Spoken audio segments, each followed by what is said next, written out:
Fala pessoal, sejam muito bem-vindos a mais um vídeo da Tecnote Informática. Para quem ainda não me conhece, eu sou o Tássio Blanc e faço parte do time da Tecnote.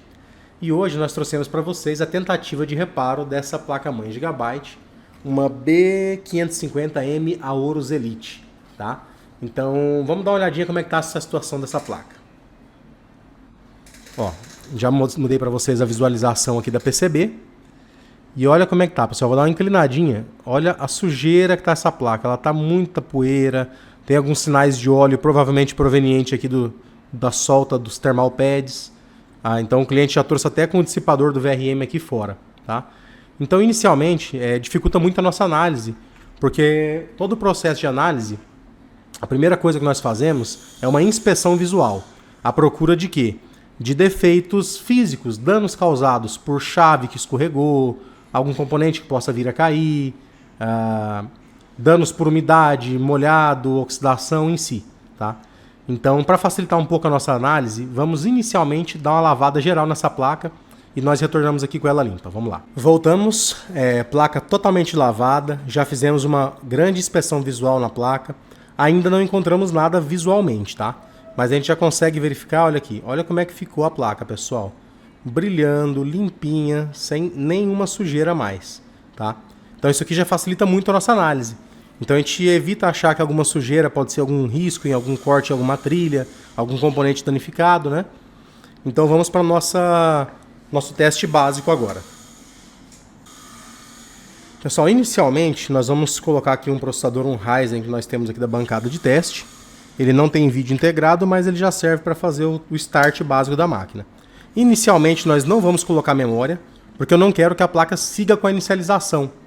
Porque caso ela siga, ela vai liberar o desempenho máximo para o processador e vai aquecer muito.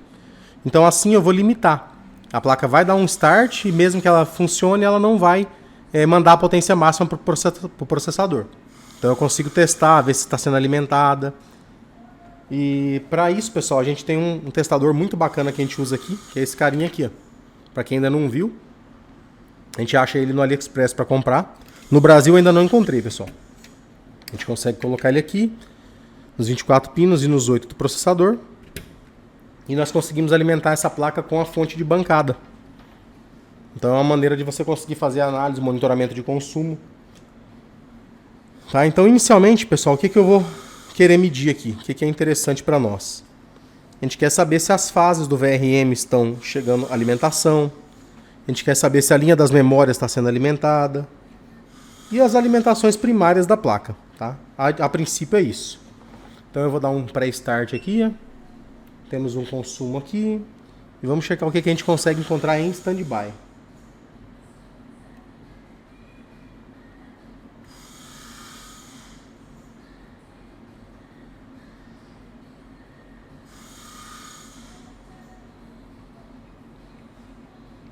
Temos 5 volts aqui. Só é isso. Eu vou dar um start na máquina e vamos ver. Ó, o consumo subiu. Agora vamos ver o que alimentou. 1.8, 0.9, 12.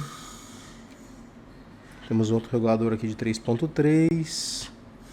Vamos ver a tensão das memórias aqui pelo verso da placa, pessoal. Nessa bobina aqui. Ó, 1.22, a memória está sendo alimentada. 5 aqui, vamos ver o processador. Ó, 0.89. Pessoal, então nós temos alimentação na placa. Tá? Então, ou seja, a placa está dando start, mas está com o consumo travado. O processador só está mornando, não está nem esquentando muito. Então travou o consumo. Ou seja, essa placa provavelmente não está tendo comunicação. Pode ser por causa da falta de memória? Pode.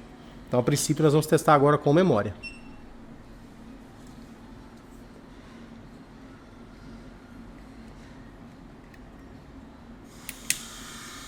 Vamos lá, conectamos a memória. Vou liberar a alimentação de novo. E vou novamente dar o start na máquina. E vamos analisar o consumo de novo. Pessoal, o consumo continua travado. Tá? Para desencargo, eu vou conectar o pendrivezinho do Pix aqui só para a gente ver. Tá? Mas olha, ele só acende a luzinha. Acho que não dá pra ver, tá muito claridade, né? Mas olha, ele tá piscando, mas nada, tá? A placa tá travada, sem responder consumo ainda. Tá? Então eu vou desligá-la aqui novamente. Segurar aqui até desligar.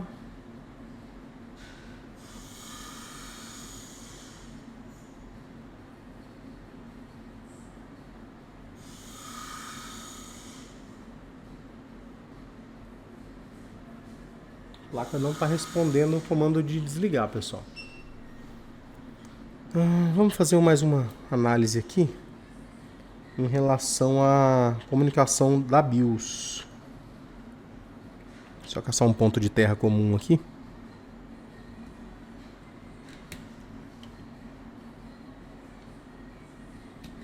Aí.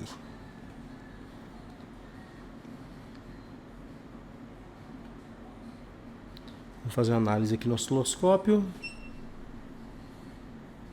Vamos ligar a placa, dar o start novamente. Pessoal, como eu já suspeitava, tá? Fazendo análise aqui no osciloscópio, a BIOS não tem comunicação nenhuma, ou seja, é claro que não vai ligar. O processador não está se comunicando, não está requisitando nada da FCH, não está se comunicando com as memórias, está tudo parado. Tá? Então vamos analisar e se a gente descobre o porquê que não está havendo comunicação aqui. Voltamos. Pessoal, essa plaquinha deu um pouco de trabalho, tá? Passamos uma análise completa na placa inteira. E olha o que nós localizamos, tá? Vou mostrar aqui para vocês. A gente localizou aqui no canto direito da placa a falta dessa alimentação aqui, que é a tensão de VPP da memória, de 2,5 volts, tá? E pegamos e analisamos e passou batido na inspeção visual. Vou mostrar para vocês, ó. Vamos ligar aqui o microscópio.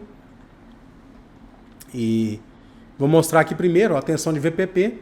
Ela é gerada pelo componente aqui, ó, o MAU3, e ele tem que gerar a tensão de memória de 2,5 volts, tá?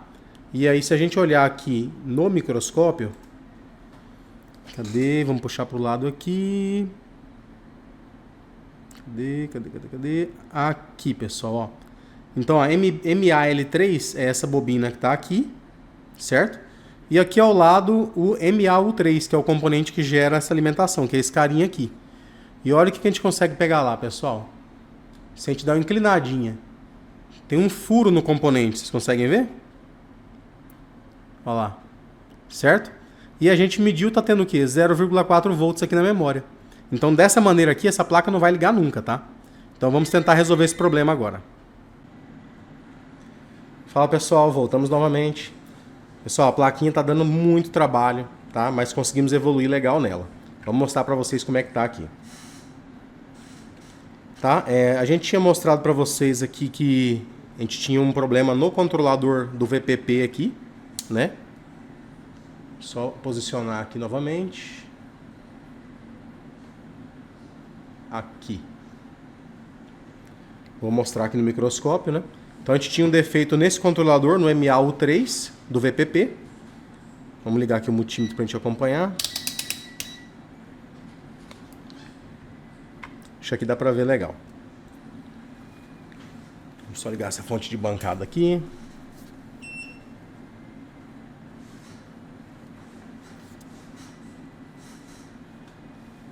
Certo? Vamos liberar a alimentação. Ó, então se a gente vir aqui e medir aqui, ó, no multímetro lá, nós já estamos tendo a tensão de VPP, os 2,5 volts que estava falhando na placa, certo? Porém a placa ainda não liga, pessoal. Então ainda tem mais problema para a gente procurar ainda. E nessa análise que nós estamos fazendo, nós já encontramos um outro defeito, que é aqui. Só um minutinho que eu vou abrir para vocês. Que era aqui, ó. Eu vou posicionar melhor aqui. Vamos só localizar aqui. Esse é o circuito da BIOS, tá? Apesar da placa estar startando, ligava, tinha um consumo de 1 ampere e 400 mais ou menos, a placa não tinha comunicação nenhuma. E com essa análise, a gente foi procurar agora problemas com as linhas de comunicação, né? Então a gente identificou aqui, ó, no manual do esquema elétrico os resistores de strep que configuram o modo de comunicação da BIOS. Se ela vai ser com clock interno ou com clock externo, tá? E o que a gente notou, pessoal? Como essa placa já passou por outra assistência, tanto que a gente fez uma lavagem nela antes, ela tinha muito fluxo nessa região da BIOS, ou seja, já tinha sido tentado gravar a BIOS dela. Então a gente foi fazer uma análise mais minuciosa e localizou o seguinte, ó. Aqui, ó, nós temos dois resistores de streps aqui que são referentes ao modo de clock da BIOS, ó, que era o SPI clock, que é essa linha de baixo, o resistor AR88 e o AR90, que eles servem para setar a placa para pull up ou pull down, ou seja, tem que estar em uma ou em outra configuração. Por default, ela vem no azul, ou seja, clock interno, pull high, ou seja, teria que ter o resistor AR88 e não ter o AR90, tá? E aí, o AR88 é esse e o 90 é esse. E se a gente olhar aqui no microscópio, ó, esse e esse. E essa placa tinha os dois resistores. Então, provavelmente, a pessoa, na hora que estava fazendo a ressolda da BIOS aqui, acabou tirando os resistores do lugar. Então, ela acabou colocando um resistor que não deveria nesse ponto aqui. Então, nós fizemos a remoção dele, conferimos todos os valores de todos os resistores dos dois lados que setam as configurações da BIOS. Então, resolvemos mais esse problema, porém a placa continua sem ligar. Então, nós vamos fazer mais uma análise na placa e retornamos quando a gente tiver identificado o defeito. Pessoal, enfim, retornamos.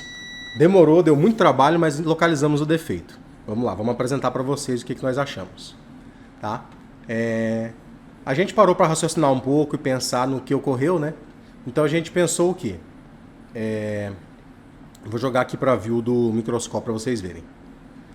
A gente pensou, né? Pô, se tinha um componente a mais aqui no setor, esse componente pode muito bem ter voado na hora que ele foi fazer alguma regravação de BIOS, né? E saído de outro setor. Então a gente começou a procurar em volta aqui o que estava faltando e comparar com uma foto que a gente encontrou na internet. Porque nós não temos nenhuma sucata dessa para comparar. E a gente comparou e viu que esse carinha aqui, ó, estava faltando na nossa placa. E aí, pegando aqui no esquema elétrico para a gente olhar, ó lá, a gente viu que esse carinha ali, ele é um resistor de 8.2K. Né? Ele está aqui, ó, e ele é de 8.2K, de acordo com o esquema elétrico. E ele é exatamente o mesmo valor do componente que estava sobrando aqui. Então a gente repôs o componente aqui e vamos fazer o teste agora para vocês verem. Tá? A placa está alimentada. E nós vamos dar o start na placa aqui. Nós estamos com a debug card aqui. Ó, a placa já saiu do reset, que ela estava em reset. Está oscilando o consumo na fonte bancada. E temos pendrive do Pix apitando, pessoal. Então nós podemos considerar que o reparo foi finalizado com sucesso. E se você gosta desse tipo de conteúdo, deixa uma curtida aqui, deixa um comentário, compartilha com os amigos, ativa o sininho, tá? Muito obrigado a todos e até o próximo vídeo.